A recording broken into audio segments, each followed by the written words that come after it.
Guys अस्सलाम वालेकुम, कैसे हैं आप सब। होप आप सब अच्छे होंगे। अल्हम्दुलिल्लाह हम भी अच्छे हैं। तो गाइज आज हम आपके लिए लेके आए हैं इस मौसम की एक और ख़ास चीज़, दाल के पराठे और आम की चटनी, जो कि इसका कॉम्बिनेशन है वो बहुत ज़बरदस्त लगता है। तो जो चलिए वीडियो की तरफ चलते हैं और इसको बनाना शुरू करते हैं।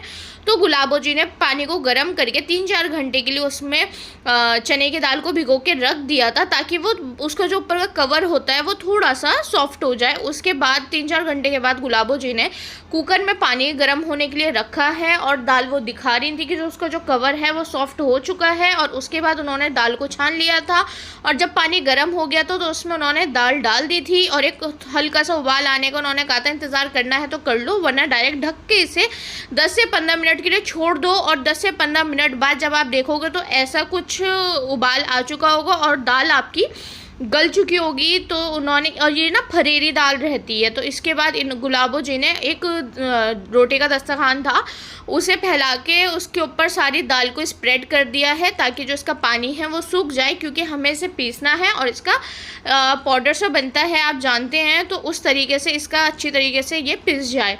और 5 से 7 मिनट बाद ये अच्छी तरीके से सूख चुकी थी। तो गुलाबों ने इसे समेट लिया है और उसके बाद इसे गुलाबों ने पीसने के लिए जार में डाल दिया था। और थोड़ा थोड़ा करके भी पीस सकते हैं, एक साथ भी पीस सकते हैं। हमने थोड़ा थोड़ा करके पीसा है।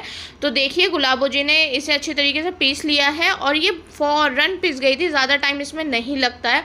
लेकिन गाइज़ ये इतने टेस्टी बनते हैं और ये वाली जो स्टफिंग है ना, ये मुझे बहुत ज़्यादा पसंद है। जब आप इसे खाओ तो दाल हल्की सी गिरती है पराठे में से, वो बहुत अच्छी लगती है। और देखिए इसका पाउडर बन चुका है। तो गुलाबों ने इसी तरीके से जितनी भी दाल थी उसका पाउडर बना लिया था। फिर गुलाबों ने पुदीना लिया था थोड़ा सा और 3 हरी मिर्च ली थी, जिनको गुलाबों ने कहा था कि इसका एक लिक्विड बना लो। तो मैंने थोड़ा सा पानी डाल के उसका लिक्विड बना के साइड में रख दिया था, क्योंकि ये हमें आम की चटनी के लिए चाहिए होगा। और ये मेरे ननिहाल में बहुत शौक से खाई जाती है। मेरे नानू जी को बहुत पसंद थी, मेरे मामू जी, खाला, अम्मी जान सब बहुत शौक से खाते हैं। और मुझे अब भी याद है जब छोटे से थे, सब बचपन में मामू जी के यहाँ संडे को इकट्ठा होते थे और ये बनती ज़रूर थी। और देखिए गुलाबो जी ने अब जो दाल हमने पीसी थी उसमें हरा धनिया, प्याज उसे डाल दी है और हरी मिर्च भी काट के रखी थी गुलाबो जी ने, वो भी इसमें डाली है। गाइज कोशिश करिएगा कि इसमें आप हाथ से चॉप करा हुआ डालें तो ज़्यादा अच्छा है। और अब गुलाबो जी ने इसमें डाल दिया है 1 से 1.5 चम्मच गरम मसाला और उसके साथ गुलाबो जी ने इसमें डाला है नमक। गुलाबों ने कहा था कि इसमें आप हरी मिर्च हाथ से चॉप कर सकते हैं तो कर लीजिए, आपकी चॉइस है। उन्होंने हाथ से ही चॉप करी थी। अनियन को उन्होंने उसमें चॉप कर लिया था चॉपर में। और उसके बाद गुलाबो जी ने इसमें चिली फ्लेक्स, नमक, ये सब कुछ डाल के और इसे अच्छी तरीके से कर लिया है मिक्स। इस स्टेप पे आप टेस्ट कर लीजिएगा, अगर आपके हिसाब से नमक कम हो तो आप और डाल लीजिएगा। और इसे गुलाबो जी ने मिक्स करके साइड में रख दिया था। और अगर आप आलू के या गोभी के पराठे बना रहे हैं तो उसमें आप चॉपर में चॉप करके नहीं डालिएगा, क्योंकि ये सूखी होती है। तो इसमें अगर प्याज पानी छोड़ती है तो कोई ब्लेंडर नहीं होता, लेकिन अगर आलू या गोभी के पराठे में प्याज पानी छोड़ देती है तो पराठे फटने लग जाते हैं। तो उसमें हाथ से ही चॉप करके डालें तो ज़्यादा बेहतर होगा। और अब देखिए अब गुलाबो जी बना रही हैं आम की चटनी। तो गुलाबो जी ने आम लिए हैं, तो हमने थोड़े से सॉफ्ट आम लिए थे जो थोड़े से गल जाते हैं, मतलब सॉफ्ट हो जाते हैं, वो लिए थे। और उसको गुलाबो जी ने इसमें यूज़ किया है। और देखिए गुलाबो जी इसके कवर को अंदर से कितनी अच्छी तरीके से क्लीन कर रही हैं। आप चम्मच डाल के ऐसे आराम से क्लीन कर सकते हैं। और गुलाबो जी जिस तरीके से बना रही हैं आम को, जिस तरीके से सॉफ्ट कर रही हैं, उसके ऊपर की वो निकाल रही हैं, वाइट सा पानी निकलता है, वो गुलाबो जी हटा रही हैं। और उसके बाद गुलाबो जी इसे आम को मिक्स करेंगी अच्छी तरीके से। हमें बिल्कुल भी वेस्ट नहीं करना है, सारा आम हमें अंदर से इसके जो छिलका होता है उसमें से भी निकाल लेना है। और गाइस ये सच में बहुत टेस्टी बनती है और इस मौसम में ना इसका अलग ही टेस्ट होता है। मेरे पापा को ये बहुत पसंद थी और हालांकि गुलाबो को ये बहुत पसंद है, लेकिन अभी उनका शुगर लेवल जो चल रहा है डायबिटीज़ का, वो काफ़ी हाई चल रहा है, तो उन्होंने ये नहीं खाई। उन्होंने बना दी थी, मैंने खाई थी, भाई ने खाई थी, उन्होंने ये नहीं खाई, वो बस अपना दिल मारा था उन्होंने। और उसके बाद गुलाबो जी ने आम को ना अच्छी तरीके से गुठली पे से भी उसका सारा पल्प हटा लिया था और इसको अच्छी तरीके से खाली कर दिया था गुठली को, क्योंकि हमें वेस्ट तो बिल्कुल भी नहीं करना है। और आप लोग जानते हैं कि ऐसी कोई चीज़ बनती है तो हाथ धो के ही बनती है। और देखिए गुलाबो जी बार बार थोड़ी देर पे हाथ धो रही थी, क्योंकि जाहिर है ऐसी चीज़ बनाओ तो किसी को ना घिन नहीं आनी चाहिए। तो देखिए इसका सारा पल्प निकल चुका है। अब गुलाबो जी इसमें मिलाएंगे अपने स्पेशल से थोड़े से मसाले, जिसमें गुलाबो जी ने डाली है पिसी हुई लाल मिर्च, थोड़ा सा नमक गुलाबो जी ने डाला है क्योंकि ज़्यादा इसमें नहीं डलता है। और जो गुलाबो जी ने मुझसे लिक्विड बनवाया था हरी मिर्च और पुदीने का, वो गुलाबो जी ने इसमें डालना है। उससे पहले गुलाबो जी ने इसमें थोड़ी सी चीनी डाली है, आप अपने हिसाब से डाल लीजिएगा। और गुलाबो जी ने फिर उसमें डाला है पुदीने का पल्प, और जिसको गुलाबो जी ने 4 से 5 चम्मच डाला है। उसे अच्छी तरीके से मिक्स करा था। इससे अगर आपकी आम की क्वांटिटी ज़्यादा है तो आप इसमें ज़्यादा मिला लीजिएगा, हमारे लिए इतना इनफ था, तो इससे ज़्यादा गुलाबो जी ने नहीं मिलाया उसमें उसका पानी पुदीने और हरी मिर्च का। और ये बहुत अच्छी तरीके से बन के तैयार हो चुकी थी। और जब मैंने टेस्ट करी तो मुझे बहुत पसंद है यार ये।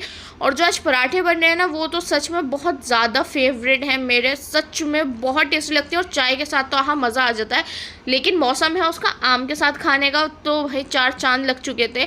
अब गुलाबो जी ने इसको भी एक साइड में निकाल के रख दिया है। गुलाबो जी को नहीं खाना था ना, तो बस गुलाबो जी ने एक कटोरी में ही आम की चटनी बनाई थी, लेकिन ये बहुत टेस्टी बनती है। इसे चम्मच से खाओ ना, बहुत अच्छी लगती है।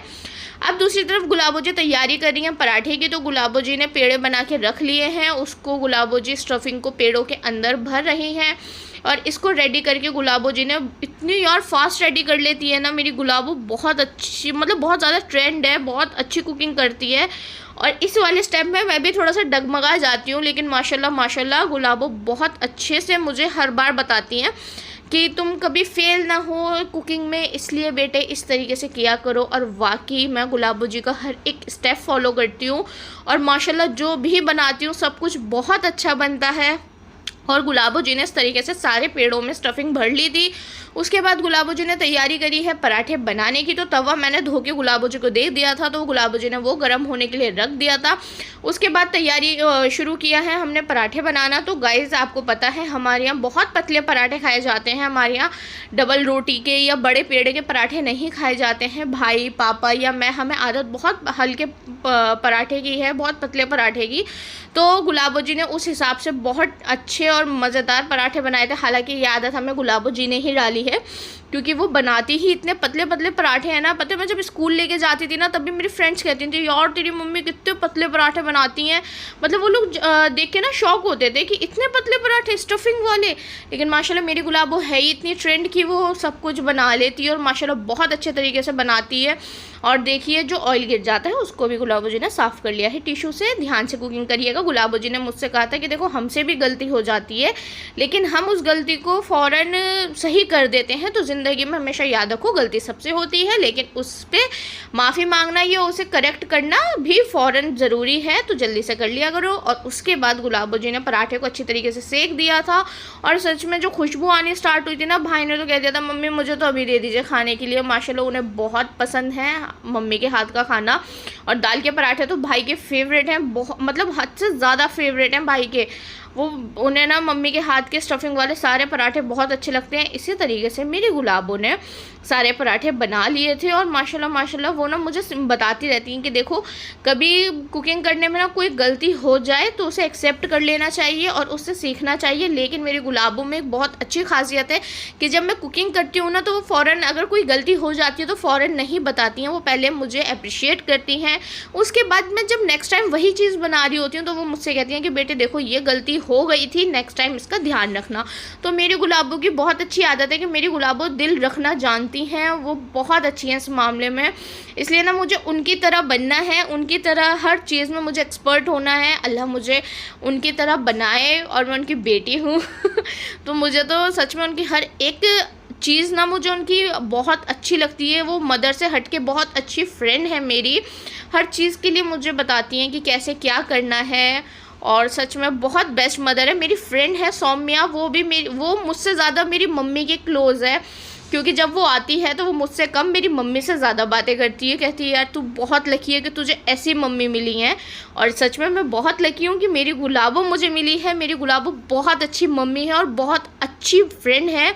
और इसी तरीके से हमारी आज की रेसिपी बनकर तैयार हो चुकी है। गुलाबो जी ने सैलेड बनाया था, आम की चटनी बनाई थी, दाल भरे पराठे बनाए थे, और ये मेरे ननिहाल में सबको बहुत ज़्यादा पसंद है, मेरी गुलाबो को भी मुझे भी। और सच में बहुत टेस्टी बने थे, बहुत ज़्यादा। आज जब ये बने ना तो सच में बचपन की याद आ गई थी। ननिहाल का नानू जी के साथ सबका बैठना, वो सब कुछ याद आ गया था। बहुत याद आ रहे थे आज सब। और कुछ चीज़ें होती हैं जो सबसे रिलेट होती हैं और माशाल्लाह बहुत टेस्टी बनी थी। आप लोग इस रेसिपी को ज़रूर ट्राई करिएगा मेरी गुलाबों के अंदाज में। चैनल को सब्सक्राइब करना ना भूलें, दुआओं में याद रखिएगा। इंशाल्लाह फिर मिलेंगे। अल्लाह हाफिज़।